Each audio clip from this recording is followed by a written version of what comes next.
آج کے دن تمہارے لیے تمہارے دین کو میں نے ہر طرح سے کامل و مکمل بنا دیا۔ قرآن کریم کے الفاظ سے الیوم اکملت لکم دینکم واتممت علیکم نعمتی ورضیت لکم الاسلام دینا۔ آج کے دن تمہارے لیے تمہارے دین کو میں نے ہر طرح سے کامل و مکمل بنا دیا اور تم پر اپنا انعام آج پورا کر دیا، اور میں نے اسلام کو تمہارا دین بننے کے لیے ہمیشہ کو پسند کر لیا کہ قیامت تک تمہارا یہی دین رہے گا، اس کو منسوخ کر کے دوسرا دین تجویز نہ کیا جائے گا۔ حج کے اہم فضائل میں یہ بھی ہے کہ یہ آیت شریفہ جس میں تکمیل دین کا مژدہ ہے، حج کے موقع پر نازل ہوئی۔ امام غزالی رحمۃ اللہ علیہ نے احیاء میں لکھا ہے کہ حج کے بنیادی ارکان میں سے ہے، اسی پر ارکان کا اختتام ہوا ہے، اسی پر اسلام کی تکمیل ہوئی ہے، اسی میں آیت الیوم اکملت لکم نازل ہوئی۔ ایک حدیث میں آیا ہے کہ یہود کے بعض علماء نے حضرت عمر رضی اللہ عنہ سے عرض کیا کہ تم قرآن پاک میں ایک آیت پڑھتے ہو، اگر وہ آیت ہم پر نازل ہوتی تو ہم اس دن کو عید کا دن مناتے، یعنی سالگرہ کے طور پر اس دن کی خوشی مناتے۔ حضرت عمر رضی اللہ عنہ نے ارشاد فرمایا کہ وہ کون سی آیت ہے؟ انہوں نے عرض کیا الیوم اکملت لکم دینکم۔ حضرت عمر رضی اللہ عنہ نے فرمایا کہ مجھے معلوم ہے کہ یہ کس دن اور کہاں نازل ہوئی۔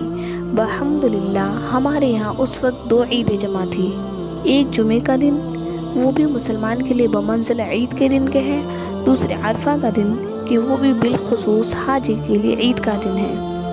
حضرت عمر رضی اللہ عنہ نے فرمایا کہ یہ آیت جمعے کے دن شام کے وقت عصر کے بعد، جبکہ حضور اقدس صلی اللہ علیہ وسلم عرفات کے میدان میں اپنی اونٹنی پر تشریف فرما تھے، نازل ہوئی۔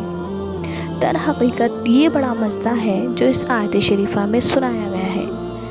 ایک حدیث میں آیا ہے کہ اس آیت شریفہ کے بعد حلت و حرمت کے بارے میں کوئی جدید حکم نازل نہیں ہوا۔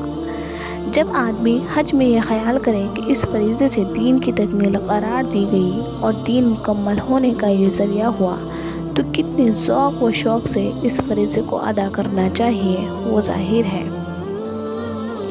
جب یہ آیت شریفہ نازل ہوئی تو حضور صلی اللہ علیہ وسلم اپنی اونٹنی پر تھے، وہ اونٹنی بوجھ کی وجہ سے بیٹھ گئی، کھڑی نہ ہو سکی۔ وحی کے وقت حضور اقدس صلی اللہ علیہ وسلم میں وزن بہت بڑھ جاتا تھا۔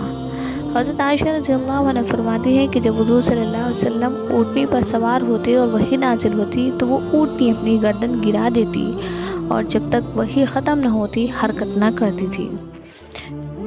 حضرت عبداللہ بن عمرو رضی اللہ عنہ حضور صلی اللہ علیہ وسلم کا ارشاد نقل کرتے ہیں کہ جب وحی نازل ہوتی تو مجھے یہ خیال ہوتا کہ میری جان نکل جائے گی۔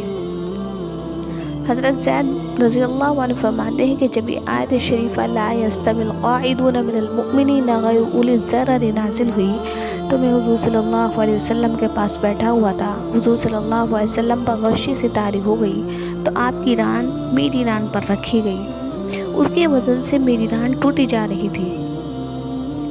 یہ اللہ پاک کے پاک کلام کی عظمت و ہیبت تھی، جس کو ہم لوگ ایسا سرسری لاپرواہی سے پڑھتے ہیں جیسا کہ ایک معمولی کلام ہو۔